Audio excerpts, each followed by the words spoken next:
Do y'all struggle as much as I do sometimes with coming up with what sides to make with your supper? Well, you're in the right place because today I'm sharing 5 of my favorite side dishes. Hey y'all, I'm Sammy and welcome to my kitchen. Sit back and relax and let me do all the cooking. Come on, let's go.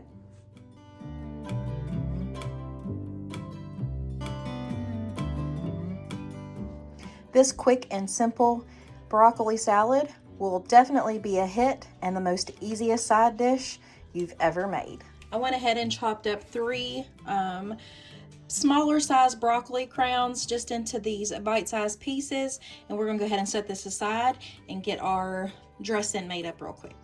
Into a mixing bowl, I got about 1.5 cups of mayonnaise. We're gonna add 2.5 tablespoons of white distilled vinegar,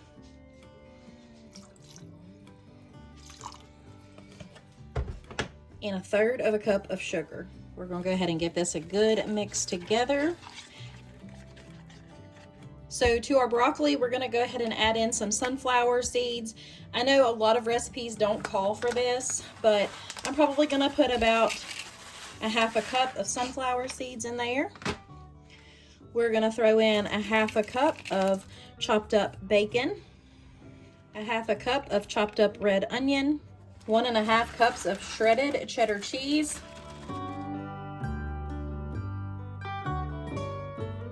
Now that we've got everything in the bowl, we're going to go ahead and pour our dressing right over the top and give it a good mix together.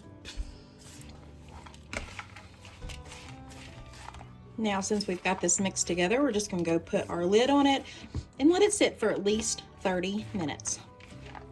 I'm going to bring you in close for a little bit just so y'all can see this deliciousness, and it's even better once it's cold and has set for a little bit so all those flavors can meld together. Look at all this yumminess right here.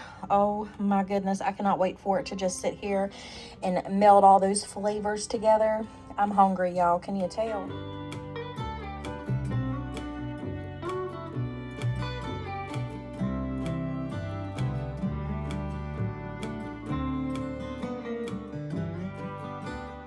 Let's make possibly the best side dish ever. This stick of butter rice is top notch and it's definitely a must try. I have sprayed an 8x8 baking dish. We're gonna go ahead and put 1 cup of uncooked rice in here. This is not the instant rice because you are gonna cook this for an hour total. So you need the long grain white rice, it'll be the best. Then we're gonna put in a whole can, it's 10.5 ounces of French onion soup. Same with a 10.5 ounce can of beef consomme. I'm telling y'all, this is the best rice ever. I do put a little bit of pepper. I don't put too much salt because of the soups, but I do like a little bit in there. I'm gonna give this a quick little stir just to make sure everything is happy in there. All right, so we've got all that butter on there. We're gonna cover it in foil and then put it into a 425-degree oven for 30 minutes covered, and then we'll take it off and take the foil off, and then we're going to bake it for another 30 minutes. All right, y'all, here is this delicious rice. We're just gonna go ahead and get a fork and just fluff it up and mix everything together.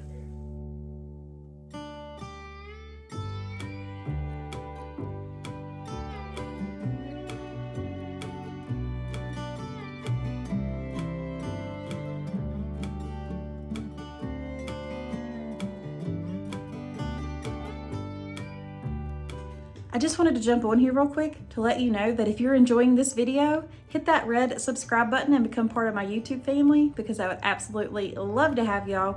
Also, give me a big thumbs up because that tells YouTube that you love the content you're watching and it'll put it out to more people. I guess we better get back to the video. Come on, let's go. These simple mashed potatoes will definitely be a new family favorite. They are quick, simple, and easy, but absolutely delicious. First, you want to go ahead and wash your potatoes and then just chop them up to however big or small of a chunk you want. I put them into some water with a little bit of salt, and then we're going to add in some of this Better Than Bouillon, the seasoned vegetable base. This stuff is so good. Now, if I'm making a chicken dish, I'll put the chicken in there, the chicken base, or if I'm making a beef, I'll use the beef bouillon of that brand too. It is so good and adds so much flavor, y'all. You definitely have to give it a try. All right, so I've got the potatoes boiled. We're gonna go ahead and drain them and then add in the butter and the cream cheese. So there's no sense in dirtying up another bowl, so I just drained some of the liquid off. I do have some in the bottom. We're gonna add in a half a stick of butter and a half a block of cream cheese. So this has been sitting here. Everything has heated up to where it'll cream together better. I just added in some pepper. I'm gonna go ahead and just mash these in the pan, and then we'll add in some heavy whipping cream. Now I'm gonna start with a half a cup of heavy cream. I'm gonna stir those together and see where we're at. All right, so these are nice and good and creamy. So we're gonna go ahead and get us some of these delicious potatoes.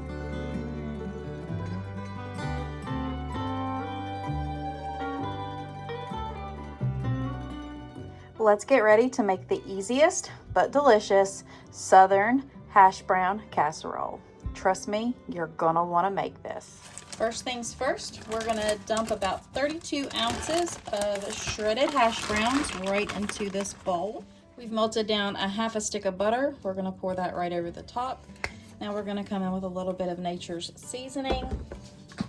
And of course, some Badia complete. And about a tablespoon to 2 tablespoons of ranch seasoning. That was just some I had left over. We're gonna go ahead and give that a good stir just to make sure those seasonings and stuff get all over the potatoes.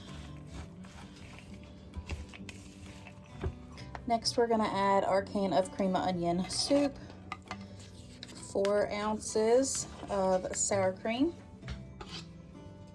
Give that a mix. I'm gonna add in some pepper real quick because I forgot to do that in the beginning.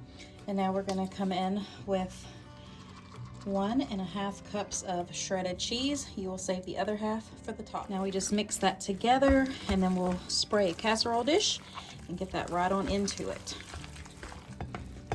Just go ahead and put everything on into this casserole dish. Just kind of spread it around, make sure it's even. And now the other half a cup of shredded cheddar right over the top.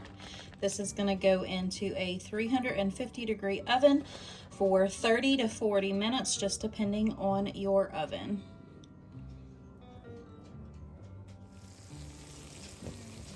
Here is that hash brown casserole, and let me tell you something, it smells divine. I cannot wait to dig into this.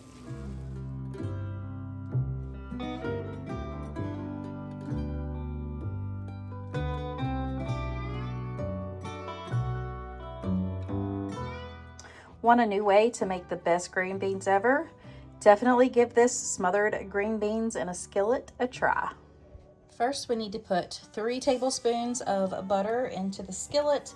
I am cutting this recipe down by half, so I'll have the original recipe linked down below. The original recipe says to fry your own bacon, but what I'm gonna do is just use these real bacon pieces, and I'm gonna add it to my butter and let that kind of render down a little bit. So this would be equivalent to about 6 to 8 pieces of bacon. We're just gonna stir this around and let it get happy. Let that bacon combine with that butter and kind of get that flavor out a little bit. All right, so that has cooked down a little bit. All these flavors have come together. We're gonna go ahead and add in our garlic. Y'all know I like mine, so I'm adding extra. The original recipe called for 1.5 teaspoons of garlic powder, but I like using the minced garlic. I think it has a better flavor, but please feel free to use the garlic. But I put about a tablespoon of the minced garlic in here. So now that that has come together, we're gonna add in 1/4 cup of brown sugar and 1/8 cup of soy sauce. Now we're just gonna give that a stir together, get that all mixed in. Now we're gonna add in 2 14.5 ounce cans of drained green beans. And we'll just combine all of this together, and then we'll put a lid on it and let that cook for about 30 minutes. All right, so the beans have cooked down for about 25 to 30 minutes.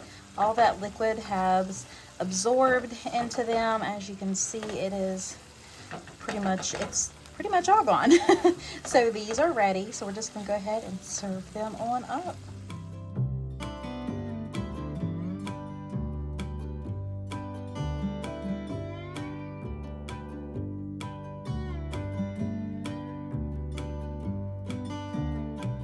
All right, y'all, that is it for today's video. I truly hope you enjoyed it. If you did, you might want to check out these other 2 videos that I have on either side of the screen for more meal inspiration.